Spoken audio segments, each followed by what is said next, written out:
Jadi si pejuang NKRI mengatakan abang pembohong besar. Silakan pejuang NKRI.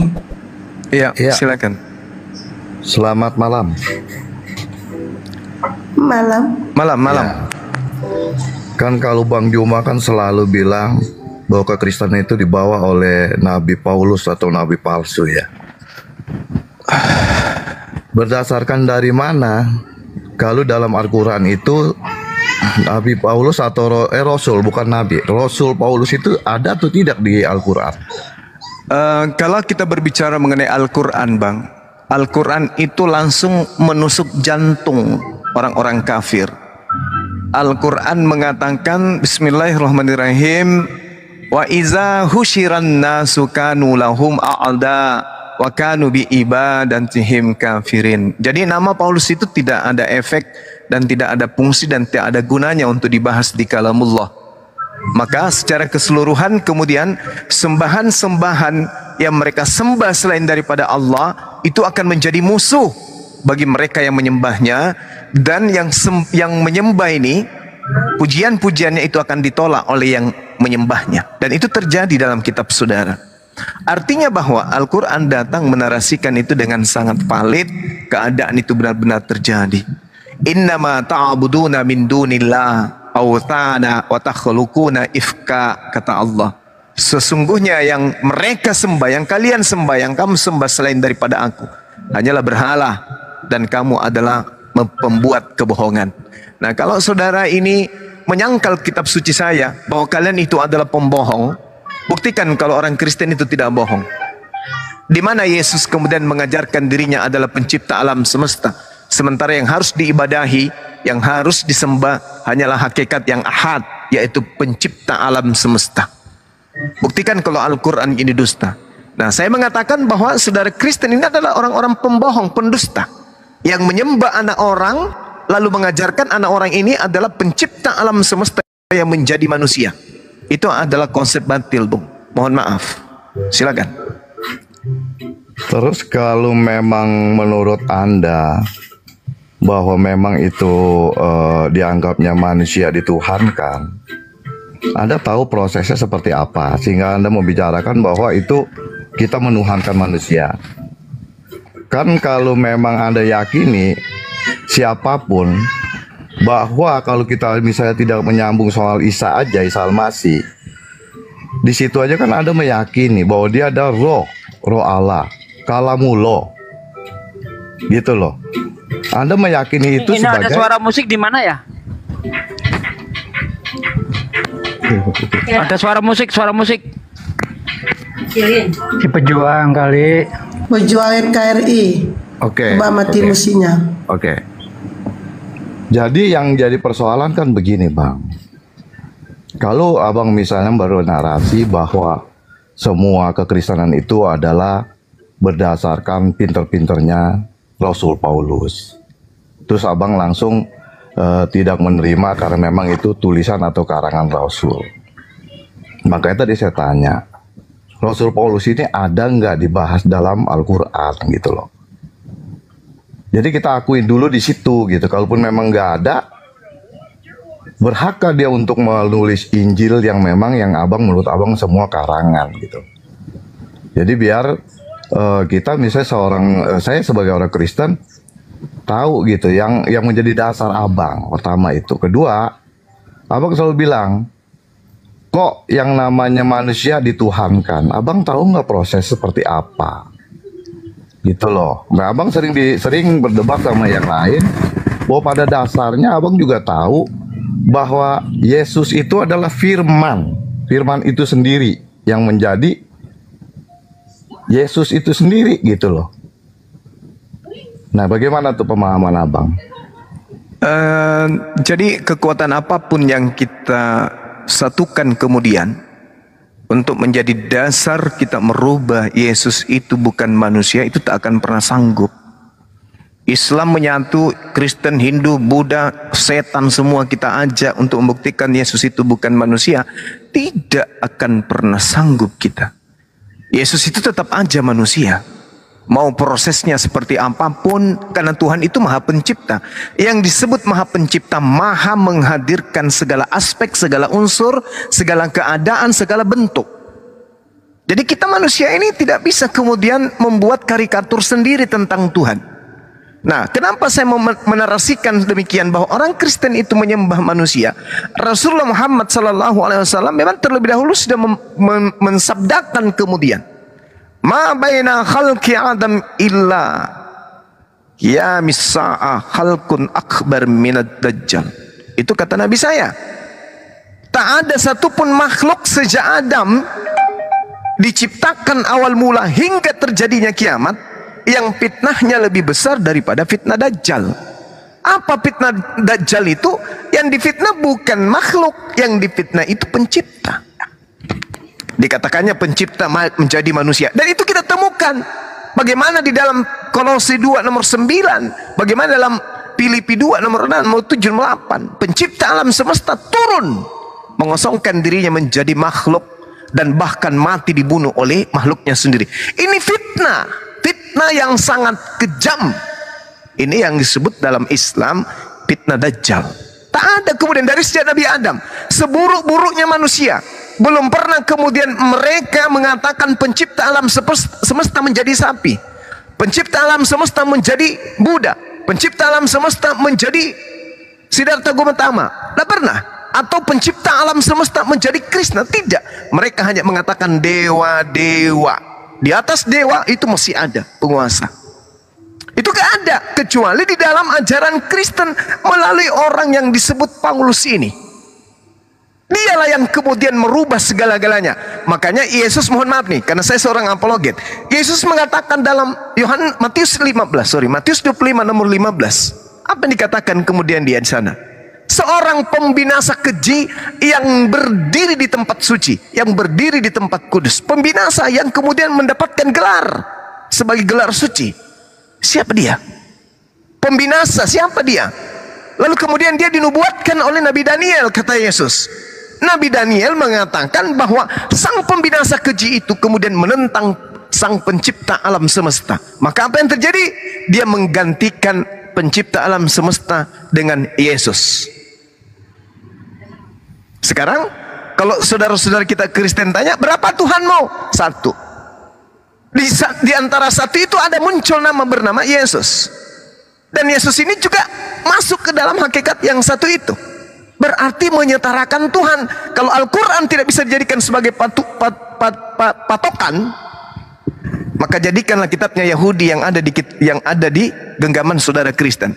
Yesaya 14 nomor 12, nomor 13, nomor 14, nomor 15. Di sana disebutkan sebagai Hailale bin Zakar, bintang timur, yang adalah putra matahari, yang kemudian disebut Lucifer. Nah, ini naik ke langit ingin menyamai pencipta alam semesta, turun ke bumi kemudian sampai ke bawah di alam kubur, lalu bangkit untuk menyesatkan orang, ingin menyamai sang pencipta alam semesta. Nah, ini siapa yang ketika kemudian orang Majus datang ingin menyembah ketika dia bayi? Orang Majus penyembah api datang ingin menyembah kemudian kepada Lucifer, bintang timur yang jatuh ke bumi.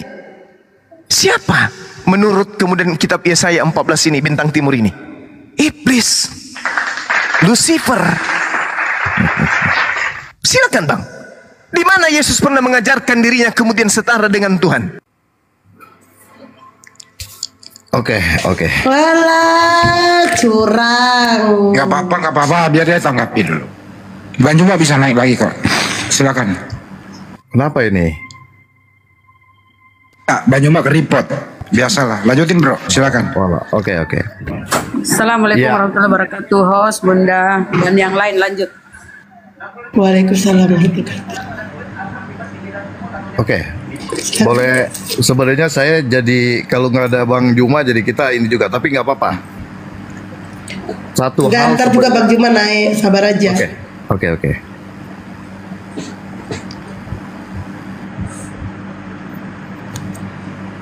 Silakan bro, Bang Juma udah datang. Silakan. Tanggapin aja nggak apa-apa ini Bang Juma dan naik. Oke. Jadi begini Bang Juma, memang satu pertama saya pribadi berbicara adalah satu boleh bilang meyakini dan mempercayai bahwa firman itu menjadi manusia. Itu kita sebagai Kristen. Karena apa? Pada mulanya adalah firman. Firman itu bersama-sama dengan Allah. Jadi itu yang kita yakini sebagai seorang Kristen. Kedengaran ya? Kedengaran. Oke. Jadi begini Bang Juma, saya juga sangat menghormati bagaimana keyakinan buat umat Muslim atau Bang Juma, bahwa Bang Juma pun mempunyai keyakinan bahwa keyakinan itu ada di dalam ayat-ayat Al-Quran Bang Juma. Begitu kan Bang Juma? Iya, betul. Ya, demikian pun sebenarnya sih begini Bang Juma, secara simpel bagi kita atau bagi saya, memang untuk ya kayak Bang Juma nih, misalnya saya punya keyakinan bahwa Al-Quran seperti ini, sehingga Bang Juma menjadi Muslim yang memang taat, menjadi Muslim yang memang menjalani sebagaimana perintah yang memang sudah Allahnya Bang Juma memerintahkan. Jadi semua Bang Juma lakukan apa yang ada di perintahnya. Demikian sebenarnya sebaliknya pun demikian sih sebenarnya Bang Juma. Jadi simpelnya kami pun seorang Kristen sebenarnya Bang Juma. Sebenarnya kita tidak juga terlalu gimana ya. Tidak juga memang kenapa kita menjadi orang Kristen ya karena memang kita mempelajari dan kita mengetahui dan kita membaca dan itu menjadi satu pegangan hidup kita bahwa firman yang memang atau yang menjadi kitab suci kita itu adalah pegangan hidup kita untuk kita jalan sebagai seorang Kristen Bang Juma. Jadi intinya bahwa seorang Kristen tetap berpegang teguh bahwa Tuhan is Tuhan. Maksudnya Yesus itu adalah tetap firman. Firman itu tetap sebenarnya bukan Allah Bapa, Allah tetap Allah. Jadi intinya Trinitas itu menjadi satu keyakinan kita bahwa saya pribadi diciptakan serupa dan segambar dengan Allah. Di mana saya punya pribadi, saya punya tubuh, saya punya suara, saya punya roh gitu jadi satu dalam hidup saya. Nah itu menjadi satu keyakinan saya sebagai seorang Kristen gitu Bang Juma. Jadi kalau misalnya Bang Juma, oh itu salah, ya mohon maaf Bang Juma. Mungkin ya saya tetap tidak menjadi mentengkarkan bagaimana keyakinan Bang Juma untuk keyakinan Bang Juma bahwa Trinitas itu Bang Juma tidak yakini. Saya juga menghormati itu gitu. Demikian sebenarnya saya juga sebagai Kristen saya kepingin bahwa Bang Juma pun sebenarnya menghormati atau sama menghargai bahwa itulah seorang Kristen yang memang menghargai atau mempercayai Trinitasnya itu dengan caranya sebagai gambarannya itu bahwa diri dia diciptakan segambar seperti Allah yang punya tubuh, punya roh, punya suara menjadi satu kesatuan. Itu pribadi kita. Sehingga kita meyakini bahwa Allah Bapa dan Tuhan Yesus dan Roh Kudus itu adalah pribadi yang satu, pribadi yang esa. Itu Bang Juma. Ya gitu Bang Juma. Oke, baik. Jadi sebenarnya gini, Bung. Dasar saya nih ya, sebagai seorang apologet tampil kemudian di tengah-tengah kita ya, di tengah-tengah sahabat-sahabat sekalian, sebagai warga negara juga. Islam mengajarkan untuk serulah manusia kepada kebenaran. Kan gitu. Kristen pun juga diperintahkan, beritakanlah Injil kepada seluruh makhluk. Yang percaya baptis. Jadi dua agama ini kemudian sama-sama memiliki tujuan, yaitu sebagai agama misi. Agama misi, agama yang memiliki tujuan untuk mengajak orang masuk ke dalam agama yang ada, Islam atau Kristen. Beda dengan Buddha, beda dengan Hindu, beda dengan Yahudi. Oleh karena itu kemudian Kristen datang mengajak orang-orang untuk menjadi Kristen. Islam datang mengajak orang-orang untuk kepada keselamatan, kebenaran, damai sejahtera. Jadi dua agama ini punya sisi yang sama, mengajak orang masing-masing masuk ke dalam agama. Jadi ibarat Kristen dan Islam itu dua kendaraan. Islam mencari penumpang, Kristen mencari penumpang. Nah, sekarang mari kita saling menceritakan keunggulan kendaraan kita. Kan gitu. Islam menceritakan bahwa kendaraan saya seperti ini. Kristen juga menceritakan kendaraan saya seperti ini. Oleh karena itu sudah berjalan ribuan tahun Islam Kristen berdampingan, maka bukan hanya sekedar menampilkan agama kita, tapi kita juga harus mengurai agama atau kendaraan lawan kita, supaya orang yang mencari kendaraan itu larinya ke dalam kendaraan kita, atau penumpang yang ada dalam kendaraan itu pun berpindah ke tempat kita, tapi dengan cara-cara yang ma'ruf, dengan cara-cara yang baik. Nah, sekarang kalau saudara berdiri sebagai narasumber dari agama Kristen, kami Kristen begini bla bla bla bla, kami ngerti, kami paham itu, kami ngerti, kami paham itu. Tetapi sebagai agama syiar, Kristen agama syiar, kami ingin mengatakan kepada publik bahwasanya sampai detik ini makhluk yang datang kepada Paulus itu belum diketahui ini siapa yang mengaku Yesus. Bahkan Yesus sendiri pun sebagai pembawa 13 kitab, orang Kristen pun kebingungan selama 2000 tahun siapa nama bapak daripada Paulus ini. Itu fakta. Itu fakta. Nah, inilah yang kita uraikan kemudian. Yesus mengatakan, malaikat mengatakan di Kisah Para Rasul 1 nomor 11, kamu yang berdiri di sini melihat Yesus terangkat ke langit, ketahuilah oleh kalian, untuk yang kedua kalinya Yesus juga datang sama seperti kalian melihat Yesus terangkat ke langit. Yesus naik dengan dagingnya, kedua kalinya pun datang dengan dagingnya. Nah, yang datang kepada Paulus ini bukan daging, cuman suara. Akulah Yesus yang kau aniaya. Pertanyaannya, apakah ini benar Yesus? Kalau ini benar Yesus, indikasinya tanya Yesus, wahai Yesus, apa ciri-ciri ketika engkau datang kedua kalinya nanti? Ternyata ciri-cirinya tak ada sama seperti yang diterangkan oleh Paulus. Justru di dalam catatan Matius mengatakan, apabila ada orang yang berkata kepadamu ada Mesias di sini, ada Mesias di sana, jangan kau percaya. Sebab Mesias palsu, artinya sebab Yesus palsu dan juga nabi palsu akan datang dan akan menyesatkan banyak orang. Nah, sekarang permasalahannya, rupa-rupanya Matius 24 nomor 24 menyatakan akan ada Yesus palsu. Lalu Yesus dikatakan dalam Matius 25-nya, camkanlah aku sudah mengatakannya kepadamu. Jika ada orang berkata bertemu dengan Yesus di padang gurun, berkata bertemu Yesus di dalam bilik, kata Yesus, jangan kamu percaya. Di data nomor 25-nya, 27-6-nya. 27-nya dia mengatakan, sebab kedatanganku yang kedua itu ditandai dengan kilat yang menyambar dari timur sampai ke barat. Berarti yang datang kepada Paulus ini itu bukan Yesus, tetapi Mesias yang palsu.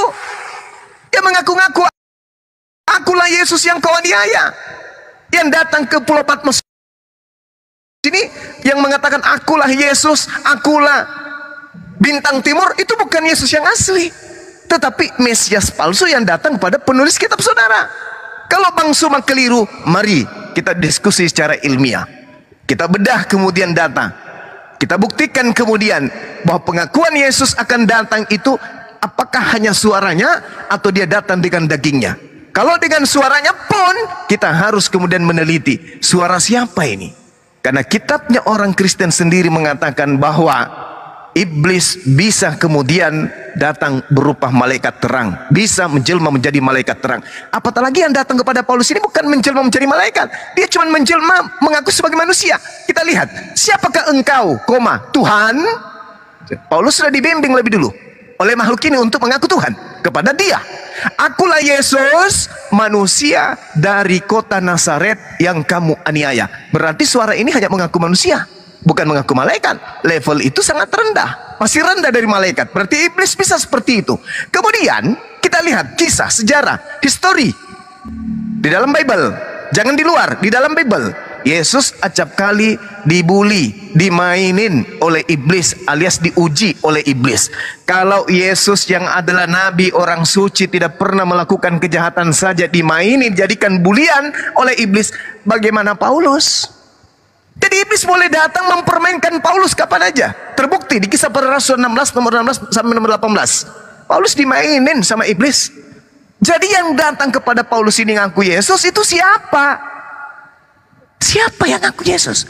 Akulah Yesus yang kau niaya. Dari sanalah kemudian setelah Paulus didatangi makhluk ini, Paulus mulai 2 kali lebih hebat daripada dia menganiaya murid Yesus. Apa itu? Dia menuduh pencipta alam semesta menjadi manusia. Dia menuduh pencipta alam manusia, pencipta alam semesta kemudian digantung, dibunuh, disalib. Dia menuduh kemudian hukum Tuhan yang datang kepada Bani Israel adalah sampah dan tidak ada orang selamat karena hukum Taurat, hukum Tuhan. Paulus tak menjadi-jadi. Maka lahirlah kemudian buah dari pengajaran Paulus, yaitu Katolik, Kristen, Protestan, Advent, dan semua sekte-sekte yang ada yang mendudukkan Yesus keluar dari koridor yang seharusnya. Tanggapi saya, Bung, saya minta ditanggapi secara ilmiah, bukan hanya dasar kepercayaan tok. Silakan. Oke, mungkin saya secara ilmu memang saya akui Bang Juma di atas saya lah. Jangan Bang, jangan. Silakan. Jadi gini Bang Juma, sebenarnya yang memang secara garis besar saya menangkap bahwa memang kita punya agama itu memang mensiarkan atau kita menyebarkan bagaimana ajaran kita. Ya memang semua agama pasti bagaimana memberikan satu penjelasan ke banyak orang bagaimana orang itu menjadi pengikut, ya seperti Yesus waktu berbicara, jadikanlah semua bangsa muridku dan baptislah dia atas nama Allah Bapa, Allah Anak dan Roh Kudus. Nah itu memang satu siaran atau satu seorang Kristen memang menjadi satu apologet untuk bagaimana banyak pengikut Kristus, sama persis dengan Abang gitu. Cuma satu yang pertama yang saya mau tanyakan ke Abang, Bang, dalam agama itu tidak sama dengan kita jual mobil, Bang. Abang Toyota, saya Honda gitu, Bang. Kalau kita jual mobil sama, kita pun akan memberikan satu penjelasan apa kelebihan-kelebihan kita, Bang. Ada sales memang sama, kita berbicara, saya aja. Saya sebagai sales, saya akan melebih-lebihkan atau memang saya membicarakan bagaimana kelebihan yang saya jual. Tetapi maaf Bang, memang kadang-kadang ada sales, bagaimana cara membandingkan supaya si pembeli ini yakin dengan produknya, maka dia mengcounter. Contoh, Toyota, dia nggak ada adasnya Bang. Toyota remnya agak keras Bang. Toyota begini-gini. Itu yang pemahaman saya sebagai bukan akademis yang mungkin seperti Abang untuk mengetahui semua. Nah sebenarnya bagaimana caranya bertanding dengan sehat, itu yang selalu saya secara pribadi bagaimana kita bertanding yang sehat, yaitu jelaskan secara ilmiahnya, secara baiknya apa yang kita sampaikan, apa yang produk kita gitu. Demikian Bang, saya sebagai pengusaha nih, produk saya ini memang kadang nggak terasa. Saya juga kadang-kala keluar dari mulut saya akhirnya, punya saya lebih baik dibanding dia gitu.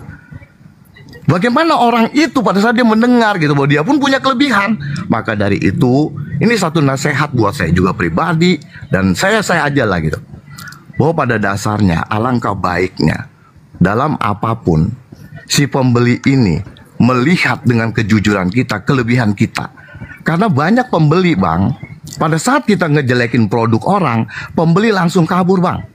Karena menurut dia, lu bukan sales yang terbaik. Lu sales hanya bisa ngejelekin orang dibanding lu menjelaskan produk lu yang terlebih. Nah demikian seperti agama Bang, sebenarnya ya. Saya selalu punya keyakinan, begitupun saya Bang. Saya sebagai apologet, mungkin saya akan, bukan apologet, saya seorang Kristen, pasti saya akan ngomong sama orang, ini loh kebaikannya Tuhan saya. Ini loh kehebatannya Tuhan saya. Ini loh kelebihannya Tuhan saya. Nah, itulah yang harusnya saya didik, saya pegang, bahwa harusnya saya berpegang oleh kitab saya. Dan harusnya saya menjelaskan itulah kelebihan ketuhanannya saya. Tidak boleh membandingkan dengan cara, beda. Tuhan saya begini dibanding agama orang. Agama orang begini. Ternyata Bang, dalam agama itu berbeda lagi Bang. Dalam agama Muslim, yang di typing, tolong Bang, lu jangan ngomong tentang istilah-istilah keislaman. Mohon maaf sebesar-besarnya, saya bukan mengistilahkan. orang bang bisa menjadi mualaf misalnya, atau dari Kristen menjadi Muslim, Muslim mungkin jadi Kristen, itu sebenarnya benar nggak bang? Seseorang itu sebenarnya bukan melalui pertengkaran atau bukan melalui jelek-jelekin agama. Misalnya kayak saya memenangkan menjadi orang murtad karena saya jelek-jelekin agamanya. Sebenarnya itu menjadi pertandingan yang tidak sehat. Yang sehat adalah bagaimana memberikan edukasi, memberikan satu kelebihan. Apa kelebihan agama kita? Apa kelebihannya Tuhan kita? Itu yang harus kita iniin. Ternyata bang, semua itu balik lagi ke dalam agama Muslim. Hidayah bang. Orang kalau belum dapat hidayahnya bang, sampai tetek bengek mau kita kasih ibaratnya dari kebaikan, benar-benar tidak pernah kita sedikit pun menjelekkan agama orang.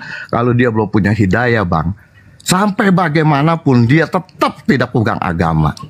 Demikian pun memang kalau misalnya kita membanding-bandingkan, malah kita mau menjatuhkan, misalnya kita kepengen menang sebagai orang Kristen, pasti kita tarik orang yang non Kristen, lalu kita jelek-jelekin agamanya gitu loh. Contoh misalnya saya kepengen narik agama non Kristen, ya contoh mungkin agama Buddha lah, malah saya jelek-jelekin agama dia. Lu begini, lu begitu, lu begini, lu begitu. Akankah orang itu akan ikut kita? Menurut saya tidak gitu loh bang. Jadi demikian pun saya juga sama. Saya misalnya sebagai orang Kristen, saya ingin menarik misalnya agama abang gitu. Tapi saya mengulas agama abang dengan jelek-jelekin apa kekurangannya. Semua gini-gini. Nggak dibacok, nggak ditabok abang aja udah bagus itu. Nah seperti itu bang. Oke, baik. Jadi gini, saudara saya ya, kaidah Islam kemudian di dalam Al-Quran, misalnya salah satunya di dalam surah Al-Baqarah dikatakan begini, Bismillahirrahmanirrahim. Innal ladzina amanu wal ladzina hadu wan nasara wasabiina man amana billah wal yaumil akhir wa amila salihan falahum ajruhum inda rabbihim wala khaufun alaihim wala hum yahzanun. Kitab suci saya mengatakan begini, orang-orang beriman, orang-orang Yahudi, orang-orang Nasrani, orang-orang Sabi'in, siapa saja di antara mereka yang beriman kepada Allah dan hari akhir dan melakukan kebaikan-kebaikan, mereka memperoleh kemudian harta surga dari Tuhannya dan tidak ada rasa takut pada mereka dan mereka tidak akan bersedih hati. Artinya gini, agama yang dekat dengan Islam itu menurut cakupan Al-Quran itu adalah agama Nasrani. Agama Nasrani kemudian di dalam Al-Quran terdapat penyelewengan. Penyelewengan itulah kemudian lahirlah Kristen beserta sekte-sekte yang lain. Fawailul lilladzina yaktubuna alkitaba bi'aidihim thumma yaquluna hadza min indillah. Mereka menulis mereka menulis buku-buku mereka mengatakan ini dari Allah, padahal sebenarnya itu bukan dari Allah. Nah, artinya Yahudi pada masanya sudah selesai, Nasrani pada masanya sudah selesai. Mereka yang Yahudi yang taat kepada Nabi Musa, insya Allah mati dalam keadaan selamat. Mereka yang mati dalam keadaan beriman kepada Nabi Isa, orang-orang Nasrani, insya Allah mereka selamat. Yang ada sekarang ini adalah Islam dan juga Kristen. Saudaraku, hanya ada dua jalan inilah kemudian.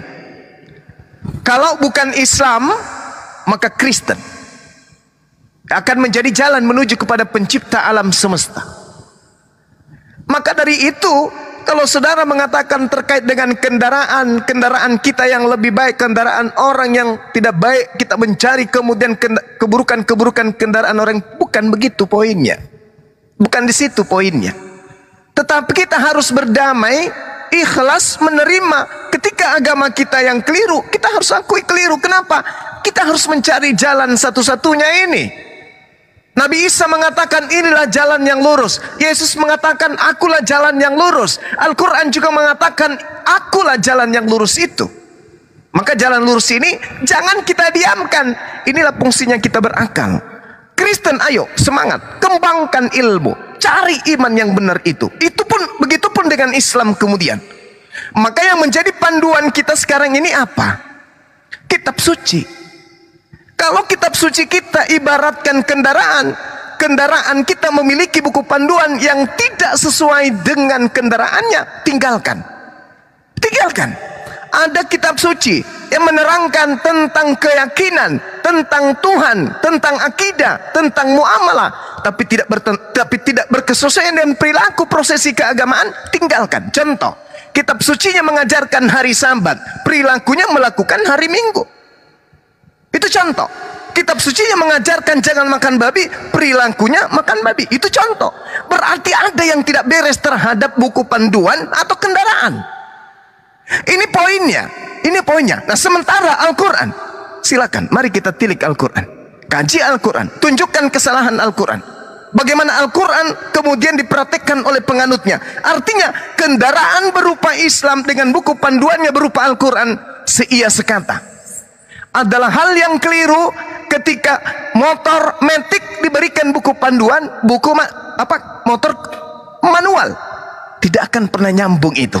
Tidak akan pernah nyambung. Makanya mohon maaf, belum ada kemudian orang Islam imannya, akalnya bertentangan dengan kitab sucinya sendiri. Bandingkan dengan saudara Kristen, akal dan kitab sucinya tidak seia sekata. Lalu buat apa buku panduan ini? Bukankah pencipta alam semesta itu maha tahu? Sehingga dia tidak mungkin gagal menciptakan chip dalam batok kepala manusia, di mana chip ini justru bertentangan dengan buku panduan.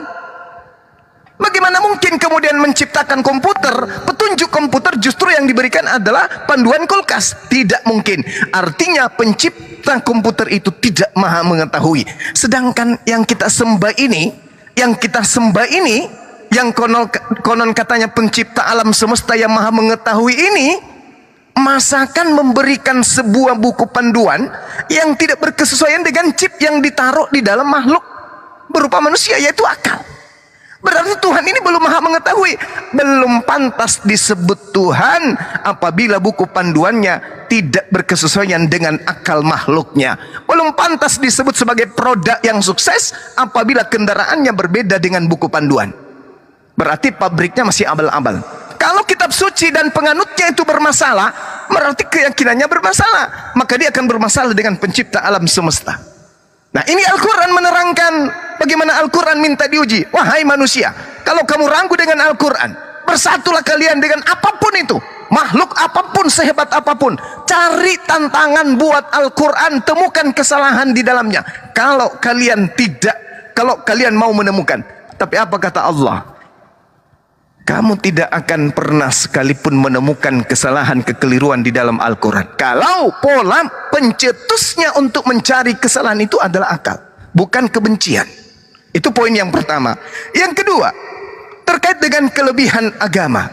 Boleh Anda mengatakan agama Kristen itu agama kasih. Boleh. Agama Islam itu agama jihad. Sikit-sikit demo. Boleh. Itu hak prerogatif setiap manusia untuk mengatakan agamanya yang paling benar. Tapi coba kita renungkan. Bisakah kemudian iblis itu memperlihatkan sesuatu yang indah-indah, sebagaimana iblis datang kepada Hawa menjanjikan yang indah-indah, tetapi ternyata pola perilaku bertentangan dengan asas perintah Tuhan. Jangan kau makan. Iblis yang mengatakan, makan aja, nggak apa-apa. Justru kamu akan hidup yang kekal. Indah. Janjinya indah, tapi bertentangan dengan kalamullah. Bagaimana dengan Kristen? Yesus mengatakan, kitab Anda mengatakan, Yohanes 3 nomor 16.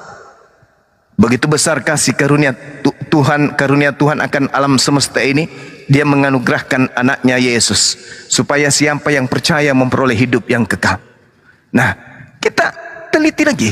Ketika Yesus mengajarkan dirinya ingin dipercaya sebagai utusan Tuhan, maukah teman-teman Kristen melepaskan imannya bahwa Yesus itu adalah Tuhan? Tidak mau.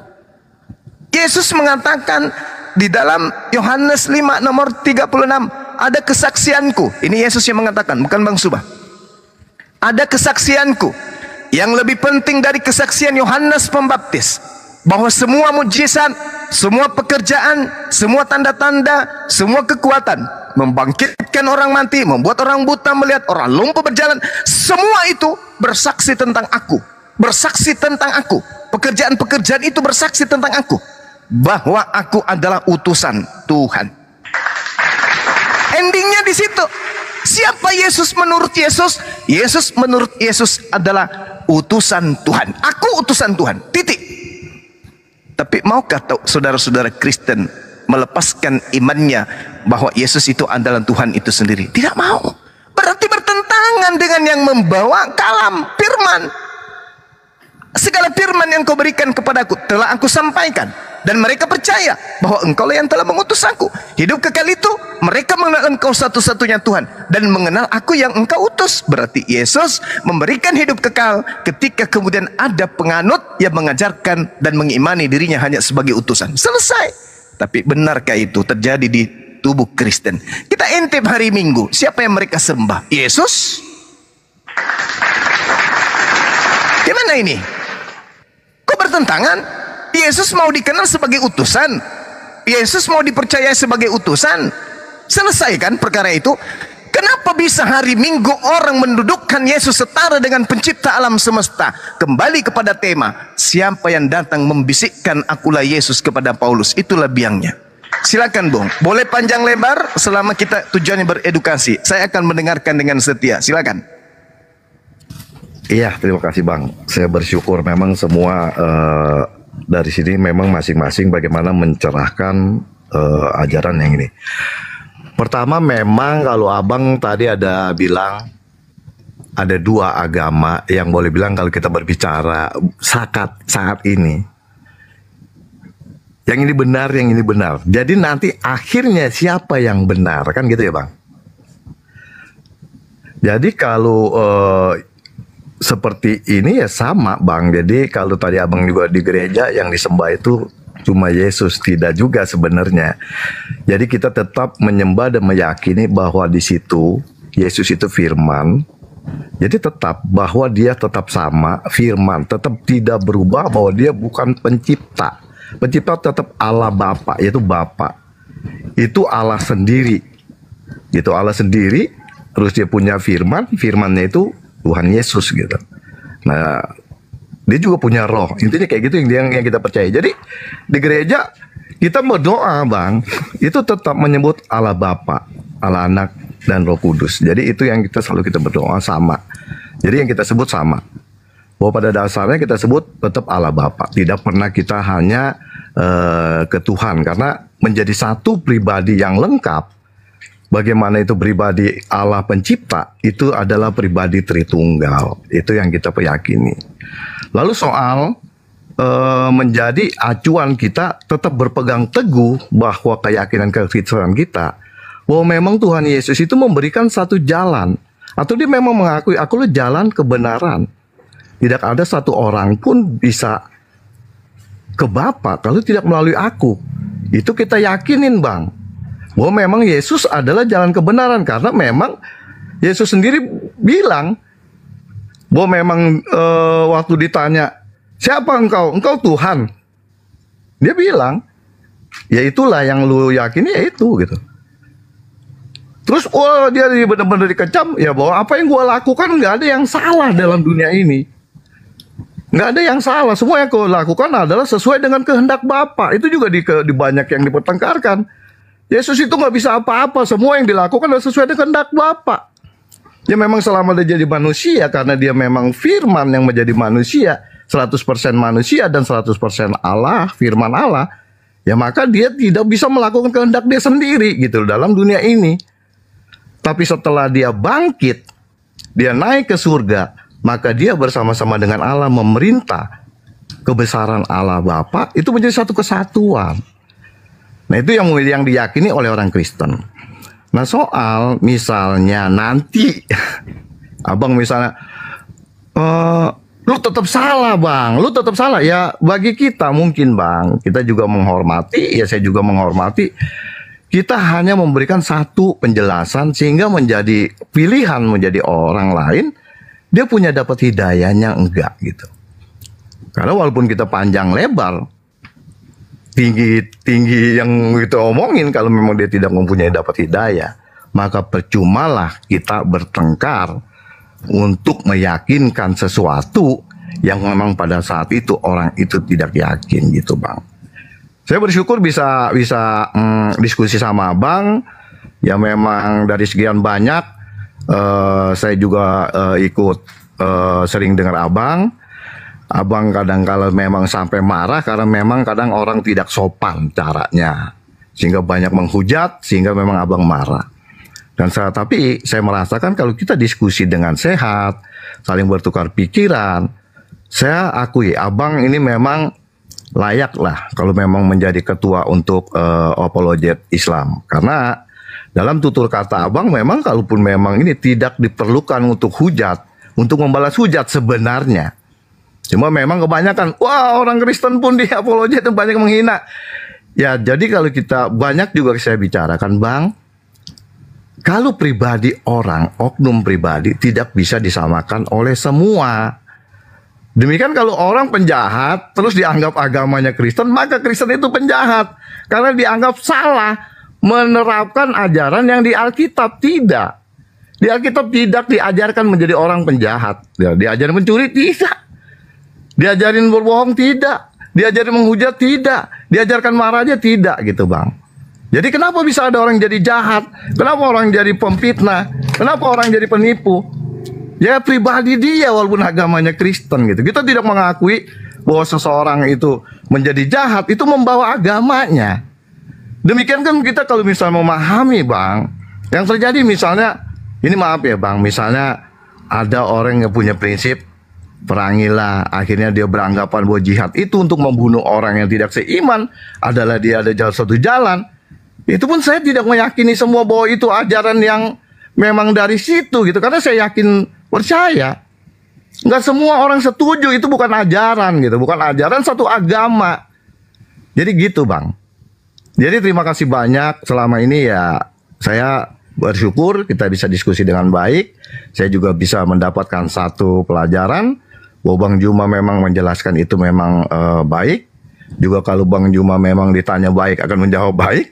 Tapi kalau memang Bang Juma mungkin diolok-olok atau difitnah atau di apa ya Bang bisa marah, itu bagi saya wajar. Demikian pun saya juga kalau memang diolok-olok, mungkin saya juga dihujat-hujat akan juga marah. Jadi saya malam ini saya berterima kasih dikasih kita ngobrol sama Bang Juma dan Iya, sama-sama Bang. Terima kasih banyak. Sama-sama Bang Juma. Terima kasih banyak Bang Juma. Thank you Bang. Terima kasih. Iya, sama-sama. Saya kembalikan ke Bang Handi atau teman yang lain, silakan.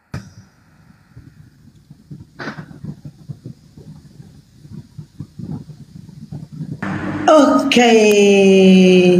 Ternyata dia tidak bisa menjawab ya. Bang Handi yang diminta, dia yang muncul, ya Allah ya Karim.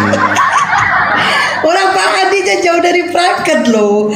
Aku tuh serba salah loh Bang di matamu. Besok aku pindah ke hidungmu ya. Serba salah aku di matamu. Besok aku pindah ke hidungmu. Biar tambah mancung gitu. Oke, tadi kita sudah mendengarkannya. Dia tidak menjawab loh apa yang dibilang Bang Juma. Terus dia tuh seperti menghindar. Dia menghindar. Ujung-ujungnya lari ke sales. Apa hubungannya dengan sales mobil? Mau mobil Ya, dia gimana? Honda kek? No.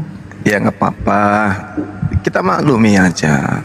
Materi ini memang berat dan beliau terbebas ya, saudara kita itu terbebas dari serangan-serangan yang mematikan. Dia pandai memainkan keadaan, dan saya juga tidak ingin melukai kan gitu ya.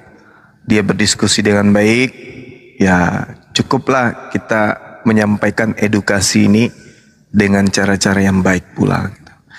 Benar perkataannya bahwa kalau kita diserang dengan cara yang tidak baik, ya kita tepis tentu dengan cara tidak baik pula kan gitu.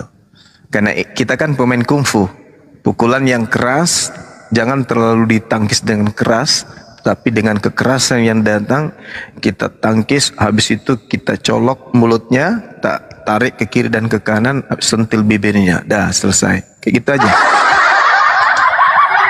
Tahu nggak Bang, dia tuh tadi di bawah Bang, dia gak ada minta naik. Aku jamba gara-gara abang dibilangnya itu pembohong. Ku naikkan Ya, dia. Rupanya pas dia naik dia gak punya nyali, Bang. Sebenarnya kalau dibilang agama yang baik, bagaimana dengan Buddha gitu ya? Buddha dengan alam mereka bersatu. Bagaimana dengan Hindu, mereka juga baik, bahkan ateis itu baik. Tapi yang kita sedang cari di sini adalah yang ada di dalam Islam yang disebut Dajjal, dan yang ada di dalam kitab mereka yang disebut pembinasa keji. Itu yang sedang kita cari. Di mana sang pembinasa keji ini bekerja? Karena pembinasa keji ini kemudian ingin mengajak manusia masuk ke dalam neraka untuk hidup bersama-sama di dalam neraka. Jadi kalau di Islam disebut sebagai pembinasa keji, ya di agama saudara kita itu disebut dengan sebutan bledukma.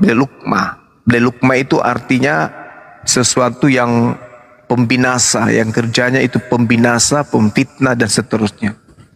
Itu yang kemudian seringkali diartikan dengan antikristus, anti terhadap Kristus, ya kayak gitulah intinya. Betul sekali. Cek, Iya, cek. Pak. Oke. Disambut dulu aja Bang. sebelum saya statement. Disambut dulu. Ini Andi Blokot, selamat malam. Apa yang mau kamu tanggapi? Assalamualaikum Bang Juma. Semua Waalaikumsalam. Waalaikumsalam. Ya nggak apa-apa. Jadi sebentar dulu ya Bang Andi ya. Ya Bang ya. Kalau sekiranya pertanyaan atau statement Bang Juma ini kalian semua nggak bisa membuktikan, salah satu cara adalah jujurlah menyampaikan Kristen itu seperti apa. Silakan saja memperkenalkan Kristen di Republik ini karena memang tidak dilarang. Silakan saja. Tapi Anda harus juga jujur bahwa isi Bible Anda itu tidak ada yang berbau Islam. Artinya apa? Beritahulah para speaker-speaker ini, pendeta-pendeta ini, beritahukan jemaat Anda. Pada pembicara yang menurut mereka apologet Kristen ya, beritakanlah kepada orang-orang bahwa Kristen itu ya seperti ini tampilannya. Apa yang dibawa Belanda, apa yang Kristen di luar negeri, apa Kristen dari tempatnya di Roma sana, ya masukkan ke Indonesia, jangan diedit. Apa adanya saja, apa adanya gitu loh. Ya ganti kembali sampulnya. Jangan Alkitab, Bible, Biblos gitu. Istilah-istilah Islam yang ada di dalam diganti semua. Jadi terjawab sudah bahwa orang tuh bisa membeli jualan Anda. Oh, tampilan Kristen ya memang berbau Roma ya. Tuhannya memang itu ya inkarnasi menjadi manusia ya. Nah, tapi kalau diselipkan kata Allah, kalau sampulnya adalah Alkitab, itu kan terlalu keislaman. Tapi di dalamnya ajaran dari Roma. Nah ini yang membuat kita menyadarkan mereka agar kata jujur itu dipakai. Jangan ada intrik-intrik misionarisme, nggak bagus itu. Itu sih saran saya kepada semua Kristen yang sering berbicara, baik di media sosial maupun dalam gereja, terutama para pendeta. Ya perkenalkan Kristen yang berbau Yunani itu. Jangan lagi ada kata-kata istilah Islam. Supaya apa? Kalau Anda menjual, orang jelas, oh ini Kristen toh. Nah, dia perhitungkan toh, memilih apa enggak. Tapi kalau dipakai nepu-nepu, Allah Bapa, Allah Anak. Nah ini kan Anda tidak percaya diri. Sebagaimana original teksnya. Percaya dirilah. Dan punya jati dirilah. Tampilkan apa adanya. Jangan motor manual terus Anda jual ini motor metik, ya nggak bagus. Jangan mobil merek A lu bungkus menjadi merek B, itu namanya membohongi publik. Nah inilah yang dilakukan para misionaris, inilah yang dilakukan oleh LAI. Ini yang nggak bagus, ini harus kita edukasi tiap hari. Kira-kira begitu statement dari saya. Makasih. Oke. Oke, Andi Blokon, apa yang mau disampaikan? Ini ada PPJ typing. Bang Juma, Iya, salam Bang. kenal Bang Juma. Salam kenal Bang. Ya, sehat selalu Bang Juma. Alhamdulillah sehat. Dan Sulawesi juga ini Bang Juma. Ah, Masya Allah. Iya. Barakallah fiik. Ya gitu aja Bang. Iya, Mau nyapa sehat-sehat. Baik. Oke, Bang Andi, makasih. Bang Juma, kira-kira ini, ya dilanjut Bang. Menurut Bang Juma nih, mudah-mudahan saya juga setuju. Kalau sekiranya, sebagaimana video Bang Juma yang direaksi diputar oleh pendeta Yakob Sulistyo di dalam gerejanya, jemaatnya semakin panik. Ada yang mengiyakan, ada yang enggak. Begitu juga Rizul Lubis, video saya diputar, mereka semua terpana panik, hampir meninggalkan perpuluhan begitu. Sekiranya Bible ini dijual di Indonesia atau dihidangkan di Indonesia atau dikutbahkan di Indonesia apa adanya begitu, tidak ada lagi berbau Islam, istilah-istilah Islam di dalam. Pendapat Bang Juma, menurut Bang Juma ini laku apa semakin ditinggal? Kira-kira bagaimana pendapat Bang Juma? Jadi begini Bang Handi. Allah berkata berfirman dalam Al-Quran, Inni a'lamu ma la ta'lamun. Jadi ada hal yang rahasia yang kemudian merupakan sesuatu yang bukan rahasia bagi Allah. Apa itu? Keadaan manusia dulu sebelum kita, keadaan nenek moyang kita, keadaan buyut kita, keadaan itu adalah berupa rahasia. Sangat boleh jadi kemudian ketika Bible ini kembalikan dalam bahasa Yunani, maka akan tetap aja kemudian ada yang percaya. Kenapa? Sebagian dari manusia itu ada yang senantiasa cenderung kepada kemaksiatan, kenikmatan semu, kenikmatan yang sifatnya sementara Bang Handi. Kita tidak bisa pungkiri itu, bahwa pada dasarnya selama masih jasad, masih biologis ini yang membungkus roh masih menyatu, maka sifat tamak, serakah, apalagi rakus, apalagi teman-teman, itu akan selalu ada Bang Handi. Itu akan selalu ada. Sehingga nampak kelihatan orang-orang itu hanya menjadikan sebagai aksesoris kitab mereka itu. Mereka melakukan keyakinan, menganut keyakinan, kepercayaan seperti itu bukan karena proses belajar. Bukan karena proses belajar, tapi karena memang mereka suka dengan kemaksiatan. Mereka suka kemudian hidup bebas. Mereka bangga dengan pendahulu-pendahulu mereka yang berkulit putih. Mereka bangga dengan apa yang menjadi pencapaian pendahulu-pendahulu mereka. Mereka cinta dengan agamanya karena menurut mereka mayoritas penduduk bumi ini adalah orang-orang berkulit putih yang negaranya, yang bangsanya lebih maju. Bisa karena unsur itu.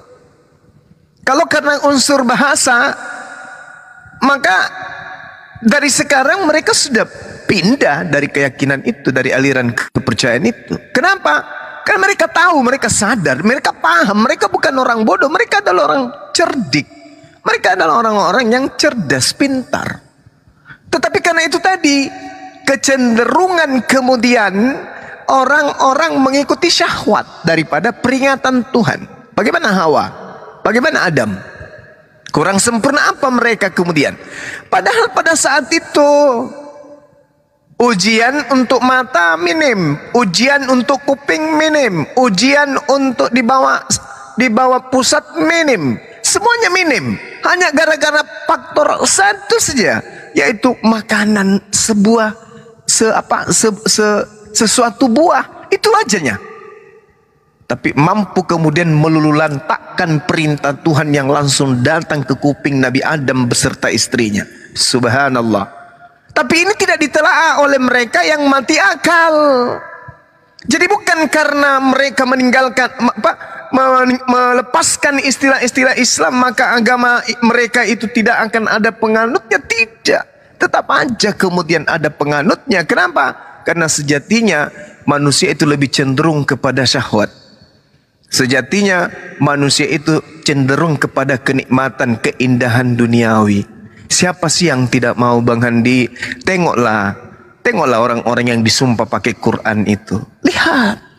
Demi Allah, demi nama Allah, wallahi, tallahi. Tapi faktanya pakai baju orange juga ujung-ujungnya. Inilah cerminan bahwasanya terkadang baik kita maupun mereka hanya menjadikan kitab ini sebagai aksesori simbol keagamaan saja. Di Islam juga begitu, apatah lagi mereka. Apa yang mereka kemudian dapatkan dengan mengambil kata Nabi, kata Allah, kata Rasul. Ada kebenaran? Tak ada. Itu hanya sebagai bahan untuk promosi ajanya. Oh, kami juga menyembah Tuhan Allah. Kami juga di dalam kitab kami disebut Alkitab. Kami juga ada ruh, ada awal, ada akhir, ada iman. Samanya kalian. Hanya itu. Hanya itu. Tidak mempertebal kepercayaan mereka, kagak. Sama sekali kagak.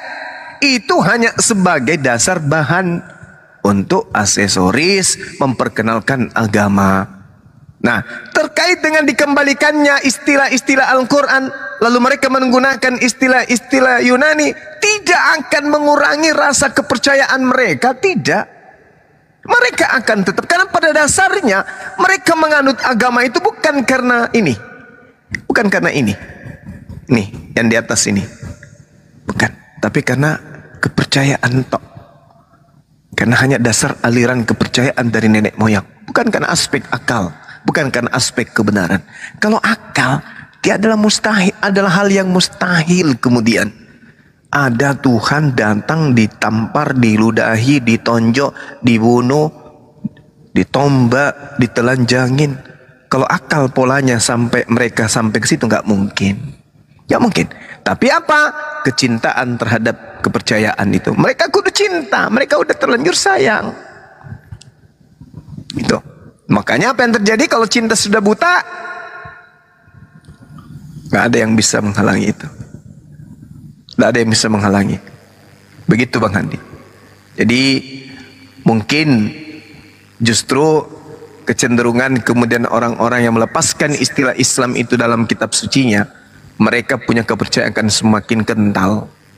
Karena kenapa? Ya semakin bebaslah mereka kemudian untuk melakukan sesuatu yang memang sifatnya duniawi. Ad-dunya sijnul mu'min wa jannatul kafir. Jadi dunia ini adalah jannah bagi orang-orang kafir dan dunia ini adalah penjara bagi orang-orang mukmin. Itu kaidahnya, itu jelas itu Bang Andi. Dede mikian. Masyaallah. Bang PPJ minta naik Bang. Gak usah. Mau ngapain sih Muqtadin dari Syiah itu? Orang ini ada di sini. Tahu. Bentar, Bunda, saya terlebih dulu sebentar ya. Izin habis ini. Jadi kalau memang tetap masih ada yang stay, terus ada yang masih ingin membeli jualan itu, ya silakan saja, nggak ada masalah. Tapi sekiranya contohnya Buddha dan Hindu, mereka santai saja tuh, jarang tuh orang-orang keluar dari Islam memeluk kedua agama ini, karena mereka jelas orang pasti mikir memilihnya kan gitu. Nah, untuk itu ya saya mohon juga sih, kalau silakan saja sih, kita nggak maksa kok Anda menjadi Kristen gitu loh. Tapi rubahlah sikap Anda itu menjadi Kristen yang punya identitas. Itu aja. Identitasnya apa? Identitasnya agama Anda itu ya silakan kampanyekan aja tiap hari. Tuhan kita itu adalah inkarnasi dari Sang Pencipta menjadi manusia. Nah, Theos kita itu atau Tuhan kita, jangan ada lagi istilah-istilah Allah dan seterusnya itu. Yang nggak ada masalah, jadi jelas, jadi umat Islam paham. Oh begitu Kristen toh. Selama ini saudara kita yang muslim-muslim awam kan, wah enak loh jadi Kristen. Sembahnya Allah juga ya ternyata ya. Dijamin masuk surga sekali seminggu. Nah ini yang dijual kepada saudara-saudara kita yang belum tersentuh dakwah secara menyeluruh. Nah inilah yang saya maksud, ini agak riskan. Agak riskan memang ini. Nah ini harus terus diedukasi. Alhamdulillah udah beberapa sinode-sinode, ada 200 pendeta yang kurang lebih yang ada di Republik ini itu ingin mengembalikan terjemahan itu kepada terjemahan yang jujur, bahwa ya kita harus menjadi Kristen, ya Kristen apa adanya, jangan ke Islam-Islaman. Islam masuk di Indonesia atau di Nusantara waktu itu kan nggak ada unsur-unsur misionaris, nggak ada unsur-unsur penipuan, nggak ada unsur-unsur berkamuflase menjadi Hindu aliran kepercayaan dan Buddha, nggak ada tuh.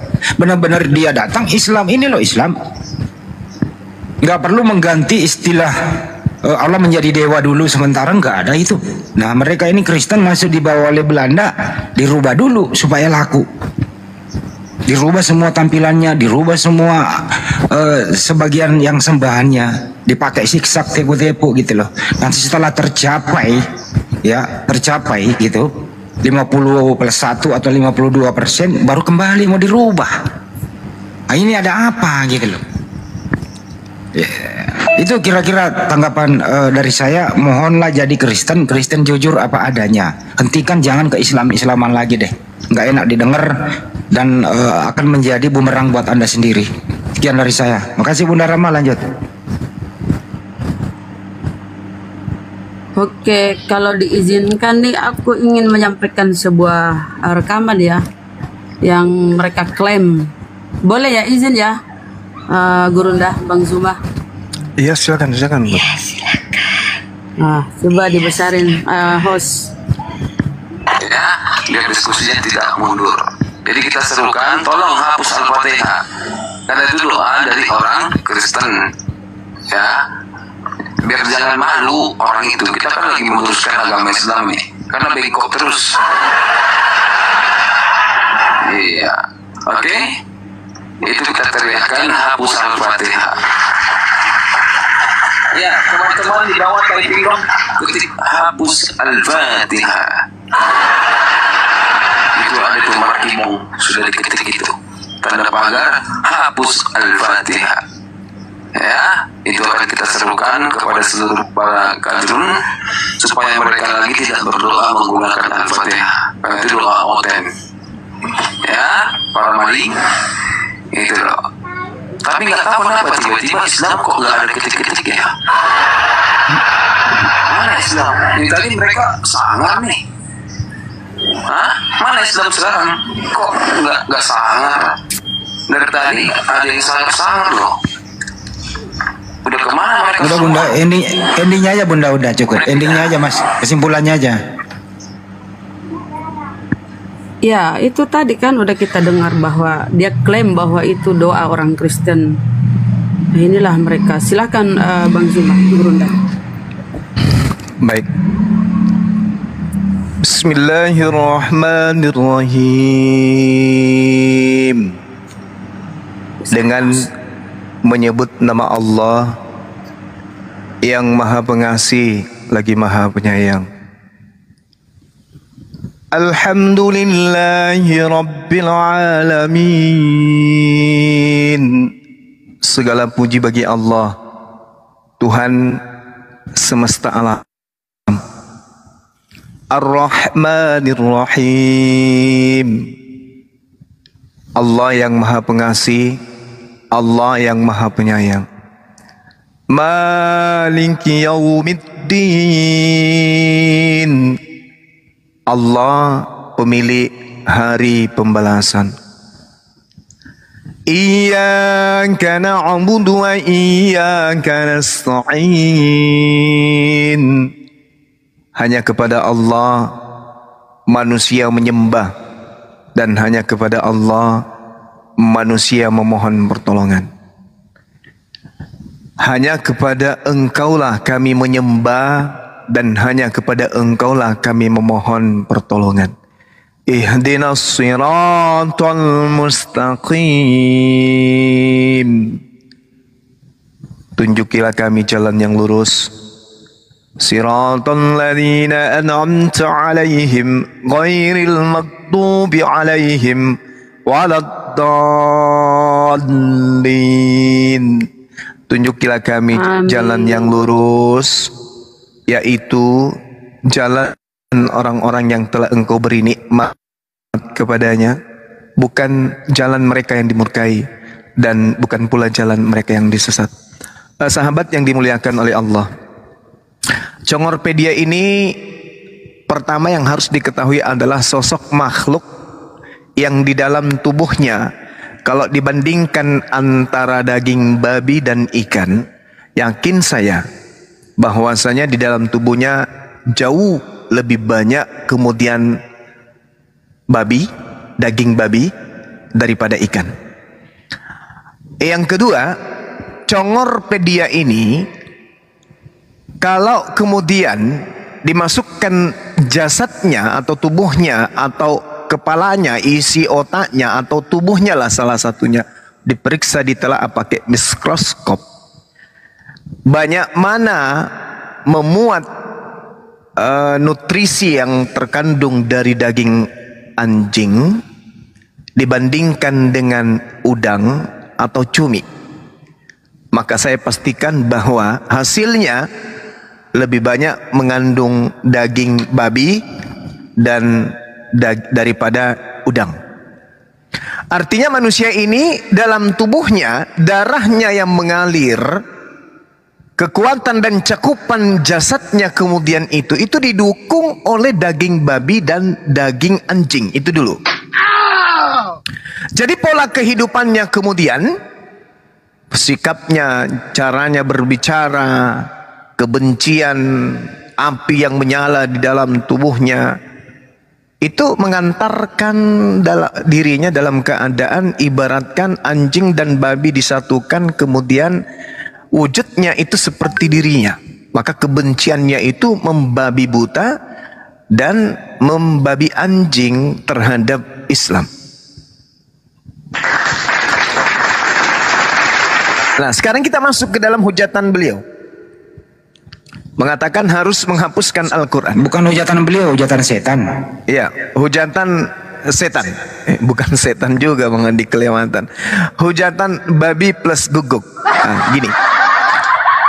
Dia mengambil itu dikarenakan apa? Dikarenakan kalau yang kemarin itu kan kita udah bahas tuh terkait dengan Al-Fatihah lebih duluan katanya ya. Ini sebenarnya karena ihdinas siratal mustaqim. Dia mengatakan Yesus jalan yang lurus, umat Islam masih meminta jalan yang lurus. Karena karena dia ini tidak memiliki ilmu, dia hanya mentok di tunjukilah kami jalan yang lurus. Dia tidak melihat siratal ladzina an'amta 'alaihim, yaitu jalan orang-orang yang telah jalan orang yang telah diberi nikmat kepadanya, nikmat keselamatan. Jadi kita minta jalan lurus, yaitu jalannya orang-orang yang telah diberi nikmat keselamatan. Artinya jalannya para syuhada, jalannya para nabi. Itu yang kita minta, bukan jalan mereka yang dimurkai. Siapa yang dimurkai? Orang-orang Yahudi. Siapa yang sesat? Orang-orang Nasrani, orang-orang Kristen. Ini berdasarkan Al-Quran. Jadi ada dua, bukan yang dimurkai Yahudi dan bukan yang sesat orang-orang kafir Nasrani. Jelas itu. Kenapa mereka sesat? Kalau Yahudi kenapa dimurkai? Karena Yahudi punya aturan main dari Allah, tetapi mereka ingkar terhadap aturan main tersebut. Maka Allah murka kepada umat yang sudah dipilih terlebih dahulu. Nah, yang satu ini sesat. Kenapa sesat? Karena membuat aturan sendiri, membuat Tuhan sendiri, membuat agama sendiri, membuat buku panduan sendiri, membuat nabi sendiri, membuat rasul sendiri. Nah, ini dia, makanya dicap sebagai sesat. Kalau dimurkai itu kan, ya orang-orang dimurkai berarti di antara mereka masih ada kemudian yang diberi petunjuk. Tapi yang sesat ini kayak mana ini?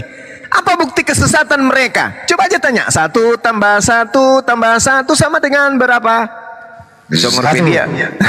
Jongorpedia akan mengatakan mesa. Kenapa demikian? Sesat. Orang sesat itu dia mengatakan, nah ini jalan yang benar kayaknya nih. Dia berjalan terus sesat dia nggak dapat jalan. Yang mana yang benar ini? Yesus Nabi, Yesus Rasul, Yesus Mesias, Yesus ini, Yesus itu. Yang mana yang benar? Semuanya diambil. Yang mana yang Tuhan? Roh Kudus, Yesus, Bapak yang bingung, benar-benar bingung. Makanya apa? Ya 1, 2, 3, 3-tiganya satu pribadi. Bingung dia, orang sesat. Kalau orang dimurkai itu panduannya sudah ada. Orang yang sudah ada aturan mainnya, tapi mereka ingkar terhadap aturan main itu, maka mereka dimurkai oleh Allah. Kalau yang sesat ini gak ada aturannya dia, gak ada aturan. Mereka gak ada aturan dari Tuhan, tapi mereka buat-buat sendiri. Inilah orang sesat. Sementara doanya kita siratal ladzina an'amta alaihim, yaitu jalan menuju seperti orang yang engkau beri nikmat keselamatan kepadanya. Siapa mereka? Para syuhada, para wali, para nabi, orang-orang yang dijamin masuk surga. Itu doa kita itu ke situ. Tidak seperti kalian, doanya tiap hari minta makan. Doa tiap hari minta makan. Apa itu? Namanya apa itu? Takut lapar. Setiap hari minta makan. Kalau kita doanya tiap hari minta keselamatan. Kalau dia tiap hari minta makan.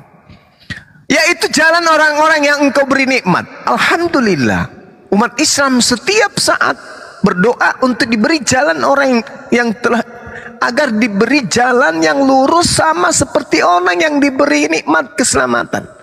Luar biasa doa umat Islam ini.